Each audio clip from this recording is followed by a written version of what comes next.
Welcome to the Darkest Dungeon mod spotlight, where I will showcase a modded hero and explain their mechanics. Today we will be taking a look at the Scourge, created by Exaelus. Scourge is a knight serving an eldritch deity. Although his methods are dangerous to all those involved, the other heroes cannot argue with the results. Scourge is a master of blight and frontline damage dealer. He can wear down powerful foes with an onslaught of poison or protect his allies when he deigns to do so. The Scourge has a powerful stat line, but it makes more sense once you understand how the Scourge functions. The Scourge has excellent health, stun resistance, disease resistance, and movement resistance. He has above average speed. He has average dodge, damage, bleed resistance, and trap disarm. And he has below average crit and blight resistance and debuff resistance. Scourge's first attack is Infectious Offering.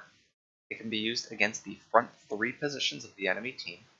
It has a damage penalty of minus 35%, scaling up to 15% with rank. When you use it, you give the target all of your blight, and if they die, then the blight goes to their corpse. In either case, as long as you hit the target, you give up your blight. Now, you're like, this doesn't seem that useful. How often are you going to have blight? Well, the Scourge has a number of attacks that we are going to go over that give the Scourge blight. So, he can give himself blight, and then use Infectious Offering to dump that blight onto enemies. This is useful because when you transfer blight, it ignores resistances. So even if you're in the Warrens, still give blight to very resistant enemies. And if you don't want to deal with transferring blight, you can still use Infectious Offering as a way to give the enemies a good whack.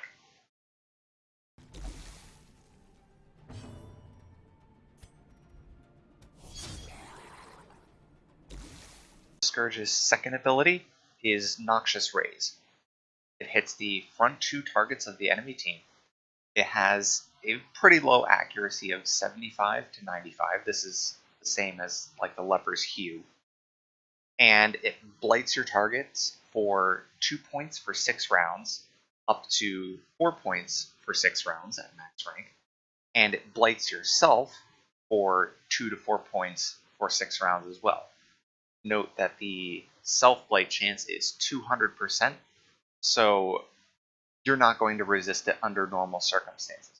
But this is good, because you can build up some blight, and then if there's a really powerful, high health target, then you can use Infectious Offering to dump all that blight onto your target to help wear them down even quicker.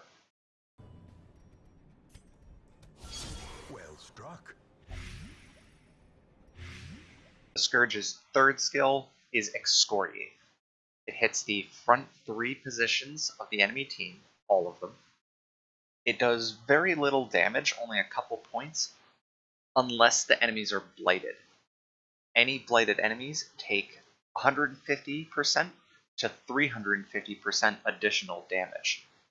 And they get debuffed by 1 to 5 speed for 3 rounds. Then all of the blight that the enemies had gets transferred to yourself, where you can cure it or transfer it to an enemy using Infectious Offering.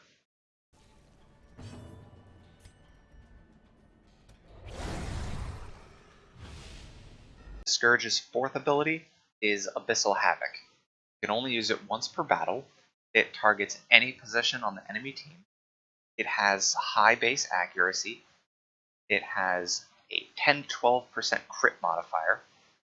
It does 100 to 400% increased damage against blighted targets. That's insane.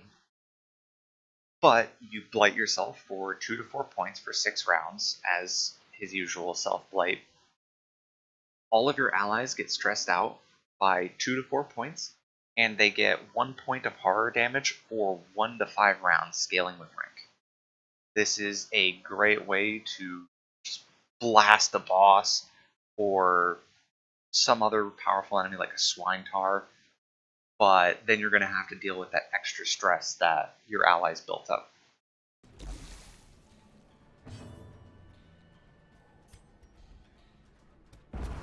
Decimated. Festering fear. Scourge's 5th ability is Unfathomable Torment.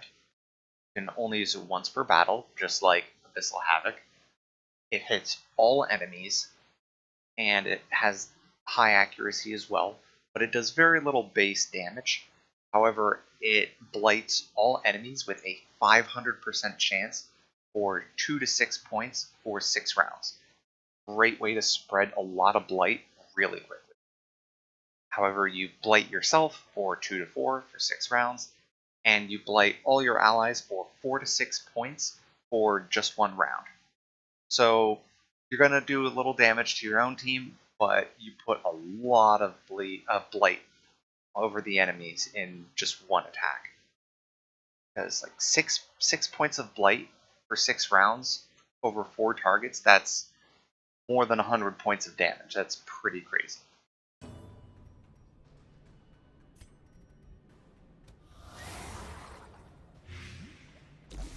So as the Scourge, you're going to find yourself taking a lot of damage. You're going to be blighting yourself, you're in the front line, enemies are going to be targeting you, and you need some way to deal with that. And that's where Purge comes in. This is your self-heal and cleanse. Use it from any position. It heals you for 2 to 6 points at rank 1, up to 6 to 10 points at rank 5. It cures blight and bleed on yourself. Then, after you cure yourself, you transfer all the blight from your allies to yourself. Unfortunately, that's after you already had the cure, so you still have to deal with that blight, but at least you can transfer it to enemies and it's not on your allies. When you use Purge, you also debuff your blight skill chance by 80 to 60%, scaling with rank, and it debuffs your dodge by 5 to 25 points for just 1 round. So it's going to hurt your ability to spread blight to your enemies, but you can still use Purge towards the end of a fight to get rid of the blight or bleed that's on you and help heal yourself back up.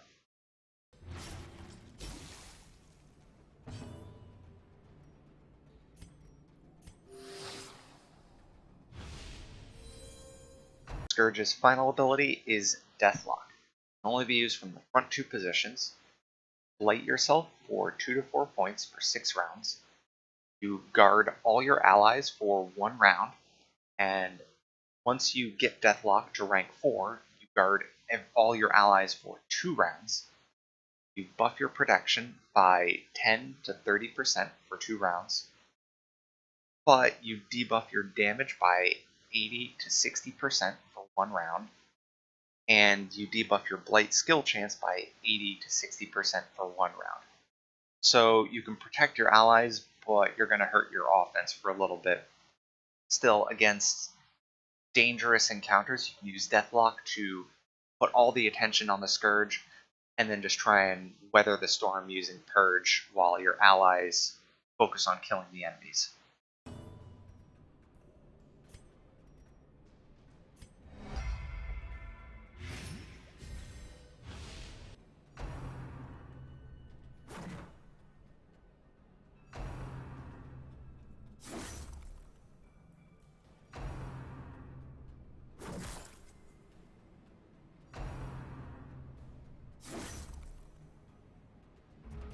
The Scourge has a medley of vile camping skills. His first skill is Revolting Drought. 3 time points, he increases his max HP by 10% and his dodge by 10 until the next time you camp. If he has mortality debuffs, he gets that buff again. All your companions gain 5 stress from this Revolting Drought. His next skill is Pestilent Tenacity for 3 time points. He increases his death blow resistance and protection by 10% each until you camp, and you lower your virtue chance by 10%. If you want to be tanky, These skills are how you become tanky. His third skill is Toxic Infusion for 3 time points. Your entire party gets 25% blight and disease resistance until the next time you camp, but everyone other than the Scourge suffers 10% health damage and 10 stress. This just, if you're in the Warrens, Toxic Infusion seems good to me. His last camping skill is also 3 time points. Your party consumes 50% less food until the next time you camp, and it immediately heals your party for 50% of their health. And all your companions gain 15 stress. So if you're running low on food, use Nefarious Feast to help stretch your provisions for a while, as well as healing everyone up if you were really low after a dangerous fight, if you fought a Shambler or something. Some other information about the Scourge. He is non-religious, and he benefits from the Outsider's Bonfire. He cannot pair with heroes that are religious. They do not respect his eldritch deity. He also cannot pair with another Scourge. You can only have one Scourge in the party at a time. When you go on missions, he starts with 2 anti-venoms as provisions. These are...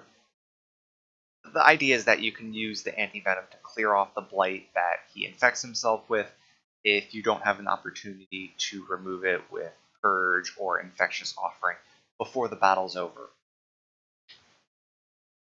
From a overall look at his skills, he's only effective from the front 2 positions.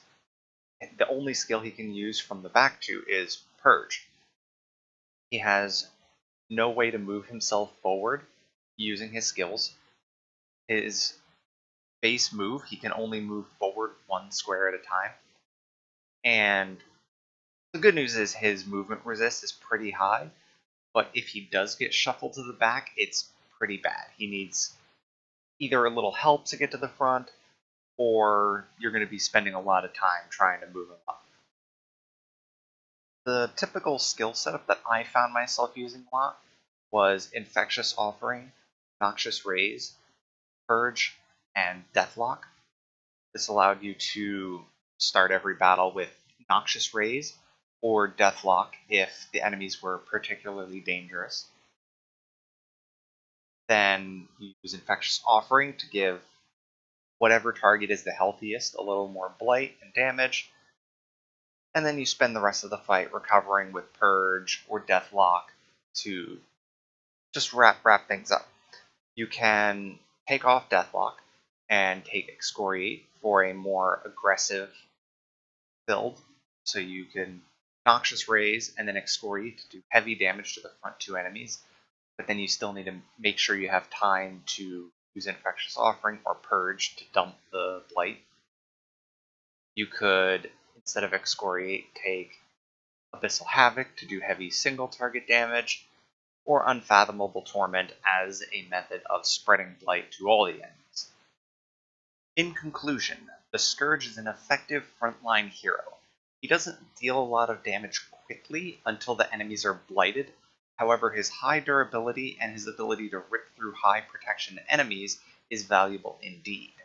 Just be wary that his methods are a little slow, giving your enemies more time to attack you, and he may do a fair bit of damage to himself and his team. Nevertheless, the Scourge feels pretty balanced and interesting, in my opinion. He's like the Oprah of Blight. You get a Blight, and you get a Blight. Everybody gets a Blight.